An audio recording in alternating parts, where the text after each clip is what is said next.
Daughters of Mars is a story that grew out of some Australian social history I wrote. I was trying to write about World War I from the point of view of surgery and nurses and stretcher bearers.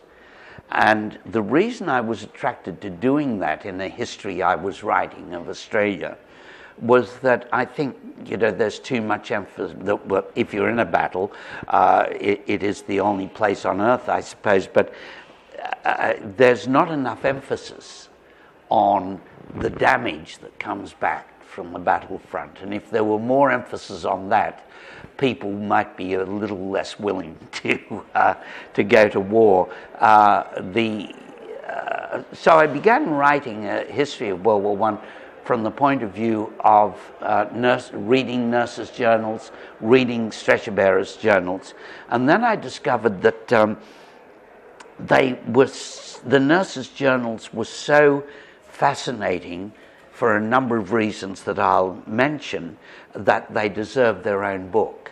Now, first of all, for girls to go from Australia in World War I to the other side of the world, they were going from townships that might only be 70, 80 years old, and they were going to the antiquity of Europe. If you come from the New World, you're fascinated by the antiquity of Europe and by the glories of Europe, for example, the cathedrals of France. On the other hand, these glories lie cheek by jowl with great savagery, and the savagery of Europe has always fascinated me. The fact that there are so many nationalities packed into such a small space by Australian or Indian standards. And my father, in his journeys in World War II, had fallen for the same proposition. You go and see the old world and all the glories of Europe and Egypt and so on, but the only trouble is you've got to probably be killed. And so I wanted to write about these women. One of the things that attracted me was this Australian thing of going to the old world, but encountering the malice of the old world. But on top of that, I wanted to write about the fact that they had low status. They did not have military rank. They were facing a situation where many surgeons, particularly the traditional British Army surgeons, didn't want them around, thought orderlies were better, thought that they would be troublesome, hysterical, and lascivious. And so the women had a huge fight through the entire business of the war, from Egypt to Gallipoli to the Western Front, to establish status. And that fascinated me, the fact that even though they wouldn't have known the term feminism, they were feminists. And particularly on the island of Lemnos, after they'd been shipwrecked, and when they were nursing in the military hospitals there off the Dardanelles, they had a climactic struggle for status and dignity and for personal safety, because their status was so low that they were being abused by orderlies, and some of them were being sexually abused. And that struggle, the strength of women, particularly at that time in the early 20th century, when males were the kings, these women were involved in a shipwreck because the army thought it would be good to send a hospital ship to Gallipoli, not empty, but with armaments and soldiers on board, and then it could bring the wounded back. The ship was torpedoed, and when they were in the water, a number of these women who survived recounted how they were surprised that some men gave up easier than they did. They were so indoctrinated by the supremacy of the male that they by the idea of the supremacy of the male, that they were quite surprised that some men stuck it out, but others simply released their hold on things and drifted away. And the second thing that I wanted to write about is something that's fascinated me because I married a nurse. Part of my interest in telling the story from the point of view of wounds is that I wrote a lot, including ultimately a book, about the war in East Africa between Eritrea and Ethiopia. And of course, I was not in the front line except for short visits, but I saw the damage that came out. And I found it very sickening. And traveling with my wife there once, we encountered a nomad girl who'd trodden on a Russian mine some days earlier. And she was a beautiful young woman, and you knew her life was over. She was in a sling on the side of a camel, and we put her in our truck that traveled only at night because of bombing, and we took her to the base hospital where she was operated on. And it was in that situation that I saw what I've often seen in life, that there are some points at which men fall apart and women keep applying themselves and very practically to the damage they're facing. Now, they can't stand, if they saw such damage in their own child, they'd be hysterical. But if they are dealing with damage in other people, they're so efficient compared to us, you know. So I was being ill, and my wife was being so effective from the start. And the sound man was so wiped out by seeing her wounds that he couldn't exercise his skills in the operating theatre when we got back to this base hospital. And my wife took over the sound and being a scrub nurse around the edges of the operating theatre. And I thought, it's astounding how women hold things together in emergencies. I mean, this is, as I said to my wife about my wife, and she knows I say this, that if our daughter's rooms were untidy, she could become Medusa. But if she's faced with damaged human flesh, she will just apply herself tending to it. And I wonder right about that in the case of these women, that they were constantly encountering a tide of trauma inflicted on the flesh of young men aged between 17 and 25. Actually, one of them writes about nursing an Indian soldier brought off the beach at Gallipoli who has been badly wounded. And he told her before he died that he felt so honoured to be nursed by a white Australian woman. That stuck in my head because of the racism of the period. Even now, when we go to Gallipoli, the white Australians are buried in the democracy of death. There's still segregation. You know, the Indians have their own section, and the whites have their own section. And this seems terribly unjust, not least because they're both as dead of each other. So the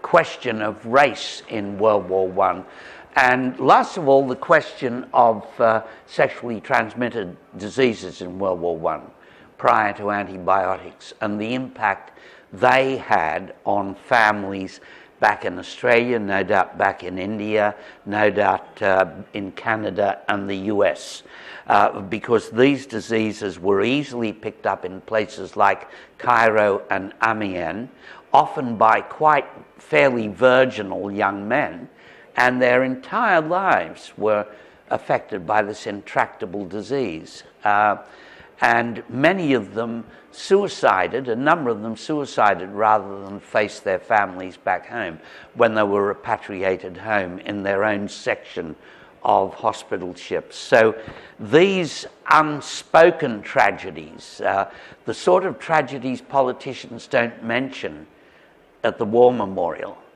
the unclean wound, the fact that the wound, you have a war and the first casualties are not the casualties of the enemy, but the casualties of Venus. That was something I wanted to write about too. Yes, well, they were servants of the, I thought of calling the book The Servants of the Wound, or they were the daughters of Mars, the god of war. And as I said, they came from very limited backgrounds. Their father was a dairy farmer. One of their reasons for joining this nursing service was that they had helped their mother die with an injection of morphine, which they'd stolen from the local hospital. They were both nurses, and they had a lot of arguments with each other, as sisters have. They had a backlog of grievances, as sisters can, sometimes throughout their life. But they'd collaborated in this murder, and they thought that what they saw as murder, even though they barely shortened their mother's life, she was absolutely dying, but they did give her an injection, and they hoped that they might be able to submerge what they thought of as their crime by nursing injured young men, putting their crime, their mother's death, in context. It never quite worked, and one of them in particular is haunted by it throughout the book. So having seen what wounds are really like, I wanted to deal with some of the mythologies about wounds. One of the worst I ever saw, and saw it in a number of cases, was the ones where people's faces are taken away. And most of us dislike our face, but we know who we are. Without a face, you aren't who you are. And the succession of operations then to be, even now, to have reconstructive operations is long and painful and tedious, and in World War I it was appalling. So I knew I wanted to write, even though you don't have too many ideas when you begin a book, I knew I wanted to write about a man who'd lost his face. There were such men, and again, what do you do about that? How do you face the long regime of operations? Yes, it's narrated through the two women, and I'm afraid I did a sort of French lieutenant's wife ending. I gave, since both the young women suffer from Spanish flu in the summer of 1918, the Spanish influenza that killed so many people throughout the world. One survives and one doesn't, but I write a double ending, a survival for one and a survival for the other. I thought it was kinky to do that, but readers have never stopped complaining about it. No, it's one. I began writing from the point of view of women in 1993 with a book named Woman of the Inner Sea. And I expected to be lambasted by gender studies academics and by some feminists, but I wasn't. So it's become a bit of an obsession of mine, writing from the point of view of a woman. I did it in my last book, which isn't in India here, or isn't at this festival yet, and it's just out in England. It's called Shame and the Captives, and it's about a country town that has a POW camp on the edge of it. I had relatives in such a town when I was a kid, and it's about the collision between Australia, white Australia then, and Asia, and a very northern European, British Australia it was, so the contact with the Italians who were working on the farms, and who are of all levels of political, some are fascists, but very few of them are by 1944. Many have all along been social democrats or anarchists or communists. And so interestingly, there were wars on the farms where anarchists and communists would threaten to knife each other and have fights and be in fear of their life. This is the... I like working with material in which the new world meets the old world. Had a novel, Brisbane, which is, as you know, a regional city in Australia. It had a big population of Tsarist escapees in the early 20th century. Some of these left Brisbane and went back for the revolution, and I wrote a book about that. I like the idea that someone who served on the Central Committee of the Bolshevik Party in 1917 was in 1910, 1911 and through most of World War I in Brisbane, because Australia is so distant and we feel so removed from the world. We're not really, and I like to tell stories in which the world and this dreamy little dominion, white supremacist dominion of my childhood, collide with each other. And indeed, a lot of people say how funny it is that a Gentile Australian wrote a book like Schindler's List, but in fact my father was in North Africa and he was sending me back cake tins full of Nazi memorabilia. So I was only 1 degree of separation from the German army, the Reich army in North Africa. And I used to receive holsters, very pistols, stripes, epaulets, all sorts of cool stuff. And that's where my fascination with the Third Reich began. And it began primitively also at the movies, where they were depicted in a certain way, My father had a bit of respect for the Germans, not for but as men. So even though I lived at the end of the earth, I was only 1 degree of separation from Hitler's army.